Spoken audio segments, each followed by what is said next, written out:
Telangana CM Revanth Reddy ఢిల్లీలో పర్యటిస్తున్నారు. హైదరాబాద్ లోని బేగంపేట ఎయిర్పోర్ట్ నుంచి ఢిల్లీకి వెళ్లిన సీఎం రేవంత్ రెడ్డి ఏఐసీసీ అగ్రనేత సోనియా గాంధీని ఆమె నివాసంలో కలవనున్నట్లుగా తెలుస్తోంది. సోనియా గాంధీ ఏఐసీసీ అగ్రనేతలతో సీఎం రేవంత్ రెడ్డి భేటీ కానున్నట్లుగా సమాచారం. అలాగే లోక్సభ ఎన్నికల వ్యూహాలపై చర్చించే అవకాశం ఉంది. లోక్సభ ఎన్నికల్లో తెలంగాణ నుండి సోనియా గాంధీని పోటీ చేయాలని అడగనున్నట్లుగా తెలుస్తోంది. కాగా రేపు పలువురు కేంద్ర మంత్రులను సీఎం రేవంత్ కలిసే అవకాశం ఉన్నట్లుగా తెలుస్తోంది. ఇక అక్కడి నుండి ఎల్లుండి ఉదయం మణిపూర్ కి వెళ్లనున్నారు. ఈ నెల 14వ తేదీన ఏఐసీసీ అగ్రనేత రాహుల్ గాంధీ చేపట్టే భారత్ న్యాయ యాత్రలో పాల్గొనడానికి మణిపూర్ వెళ్లనున్నారు. న్యాయ యాత్రలో పాల్గొన్న అనంతరం అదే రోజు ఢిల్లీకి చేరుకొని దావోస్ కు సీఎం రేవంత్ రెడ్డి బయలుదేరి వెళ్లనున్నట్లు సమాచారం.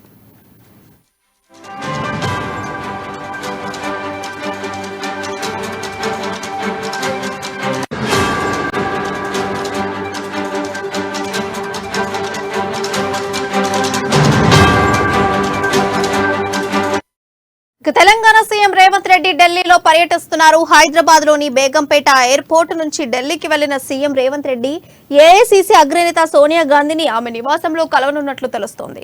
సోనియా గాంధీ ఏఐసీసీ అగ్రనేతలతో సీఎం రేవంత్ రెడ్డి భేటీ కానున్నట్లుగా సమాచారం. అలాగే లోక్సభ ఎన్నికల వ్యూహాలపై చర్చించే అవకాశం కూడా ఉంది. ఇక లోక్సభ ఎన్నికల్లో తెలంగాణ నుండి సోనియా గాంధీని పోటీ చేయాలని అడగనున్నట్లుగా తెలుస్తోంది. కాగా రేపు పలువురు కేంద్ర మంత్రులను సీఎం రేవంత్ కలిసే అవకాశం ఉన్నట్లుగా ఉంది. ఇక అక్కడి నుండి ఎల్లుండి ఉదయం మణిపూర్ కి వెళ్లనున్నారు ఆయన.